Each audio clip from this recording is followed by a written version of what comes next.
हमेशा से दलित नेताओं का अपमान करने का काम कांग्रेस पार्टी ने किया, चाहे डॉक्टर अशोक तंवर हो, चाहे बेन कुमारी सैलजा हो, सबका अपमान कांग्रेस ने किया है। और आंबेडकर जी, जब तक कांग्रेस की सरकार नहीं गई, बाबा आंबेडकर को भारत रत्न नहीं मिला। और भारतीय जनता पार्टी ने 5 तीर्थ आंबेडकर जी के लिए बनाए और संविधान दिन मनाने की घोषणा की। उनके जिस प्रकार से व्यवहार की बातें सुनी हैं, कांग्रेस ने जैसा उनके ऊपर व्यवहार किया है, कोई भी जो यानी खुददार व्यक्ति होगा, जो सम्मान अपना रखता होगा, वो जरूर सोचेगा कि मुझे मेरा अगला स्टेप क्या होना चाहिए। ये प्यार मिल रहा है काम करने की राजनीति को। यहाँ पर मुकाबला है काम करने की राजनीति का बातें करने की राजनीति से। तो लोग काम करने वालों के साथ हैं। सारा अम्बाला आप देख रहे हो, जिधर भी हम जा रहे हैं लोग खुद घरों से बाहर आ के समर्थन कर रहे हैं। खट्टर साहब हमारे वरिष्ठ नेता हैं, हमारे मुख्यमंत्री रहे हैं। उनके काम से खुश होकर मोदी जी उनको केंद्र में ले गए हैं, लेकिन हरियाणा में पूरी तरह से वो ध्यान रखे हुए हैं और सब जगह पर प्रचार को समर्थन कर रहे हैं। नहीं, मेरे सेलिब्रिटी तो ये हैं, कैमरा घुमाओ ये।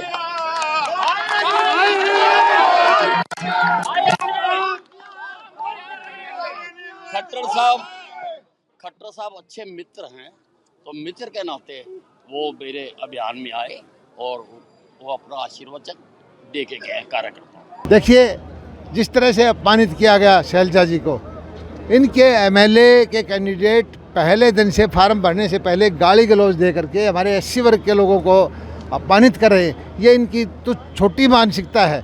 इन्होंने अपने शासन के दौरान भी गरीबों के एससी कैटेगरी के भाइयों के घर जलाए, आग लगवाई, उनके घर छुड़वाए। और मैं समझता हूँ सैलजा बहन जी घुटन महसूस कर रही है। उसको ऐसे लोगों के साथ नहीं रहना चाहिए। उसको एक राष्ट्रवादी पार्टी है भारतीय जनता पार्टी, उसके अंदर आ जाना चाहिए।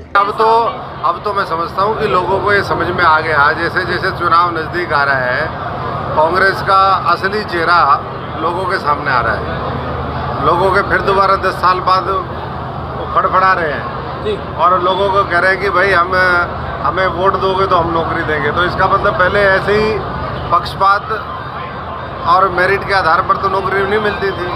तो लोगों ने देखना है कि आज एक गांव में सैकड़ों नौकरियां दी, मेरिट पे दी, उस तरीके से चाहिए या जो भ्रष्टाचार की भेंट पूरे इस हरियाणा को भी चढ़ाना है और नौकरियों को भी चढ़ाना है। तो पवन खेड़ा ने देखिए, वैसे तो हमारी बहन है, वो हमारा तो साथ नहीं दिया, नहीं तो पिछली बार ही मामला कुछ और हो जाता। लेकिन आज जिस तरीके से यही घटना जो आज उनके साथ हुई, वही पिछली बार हमारे साथ हुई थी। हमने तो बल्कि 5 साल 8 महीने सड़कों पे बिताए थे, साइकिल चलाई थी, पैदल चले थे, इस करनाल की धरती पे कई बार प्रदर्शन और धरने करे थे। लेकिन उसके बावजूद भी मैं समझता हूँ कि लोगों की अनदेखी हुई।